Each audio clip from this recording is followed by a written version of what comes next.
Alors, petite vidéo pour vous expliquer la SWDE. La récupération, en tout cas, des comptes. Alors, je vais repartir d'une copropriété en titre d'exemple. Donc, on récupère, par exemple, d'un autre syndic les eaux.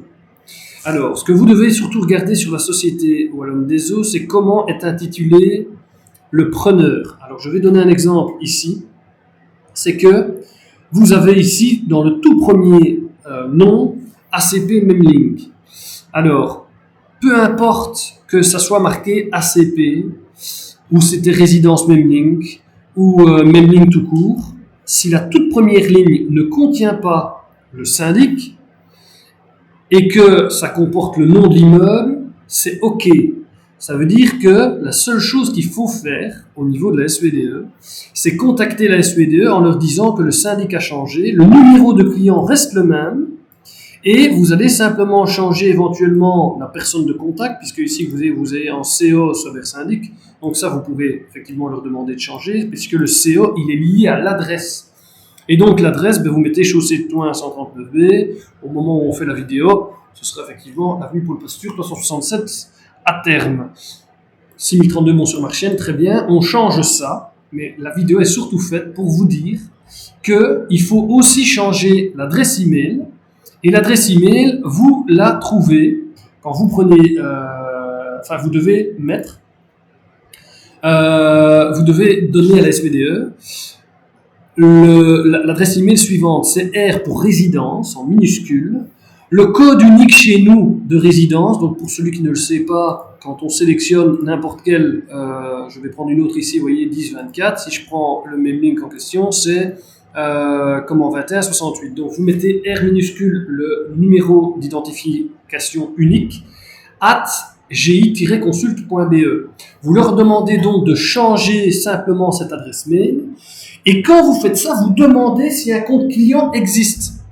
Si le compte client existe, ça veut dire que vous allez pouvoir simplement demander une modification, un rappel du mot de passe, puisque forcément c'est l'ancien syndic qui l'a mis. Donc je vais vous donner un exemple. Vous allez sur swde.be et si ce compte client existe, uniquement si ce compte client existe, vous allez du coup aller mettre mot de passe oublié, vous allez mettre le R quand vous avez accroché avec la SWDE qu'ils ont changé, vous allez mettre R 2168 @gi-consult, le numéro de client et vous demandez un nouveau mot de passe. Ça veut dire que il vous réinitialise le mot de passe, il vous l'envoie par mail et vous changez. Alors attention, justement, c'est très important aussi.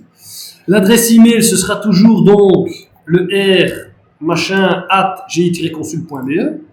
Le mot de passe, ce sera, par contre, attention, un P majuscule, d'accord, je vais le mettre ici pour que vous compreniez le mot de passe, c'est P majuscule A2S pour password, et le chiffre du truc. Donc quand vous réinitialisez, vous êtes obligé de le réinitialiser quand vous recevez le mot de passe, sachez que c'est le P majuscule A2S et le numéro de l'immeuble, d'accord. Comme ça, on sait que dans tous nos immeubles, on sait accéder à l'historique de la résidence uniquement en tapant R, le code immeuble @gi-consult et le mot de passe. Ça, c'est si, dans le cas de figure qu'on vient de parler, c'est si ça comprend bien ACP Memlink. Ok, c'est le cas le plus simple.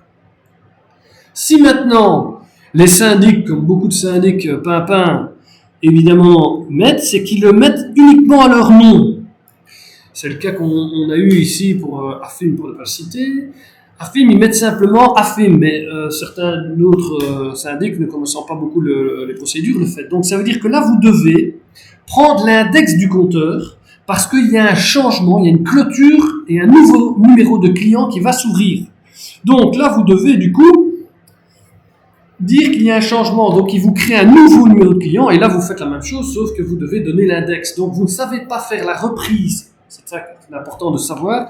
Vous ne savez pas faire la reprise de la SWDE si le nom du syndic est comme le premier. Donc ça veut dire si le nom du syndic est dans la première ligne, vous ne saurez pas vous ne saurez pas faire la reprise sans l'index.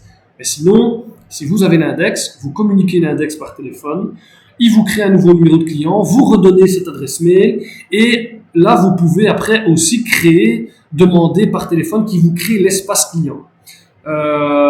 s'ils ne veulent pas, vous demandez effectivement à ce moment-là le compte contrat, parce que quand vous allez vous inscrire sur le site, ils vont vous demander le compte contrat. Voilà. C'est aussi simple que ça, mais ça permet du coup, je vais prendre l'exemple ici de la résidence Memlink. On y était ici. Je vais revenir en fait là. J'ai téléphoné à la SWDE, j'ai fait tout ce que je viens de dire déjà en off, mais ça veut dire que si je fais R2168 à GI Consult et que je fais P majuscule A2S 2168, que je fais Enter, eh bien il y a un petit problème, j'ai peut-être mal noté, hop, je vais mettre PA2S 2168, je regarde que j'ai bien noté, se connecter, bon. Ah, bien là, je ne l'ai pas bien fait, c'est magnifique, donc ça veut dire que, bien là, j'ai un petit problème. Bon, nous avons eu une confirmation que c'était on a eu confirmation que c'était un problème de la SWDE, mais donc voilà, je clôture cette vidéo là-dessus où vous pouvez retrouver évidemment votre espace client et toute l'historique des factures et savoir si vous êtes d'ailleurs à zéro, parce que s'il y a des factures à payer, cet espace client va vous dire évidemment ce que vous devez encore payer. Voilà.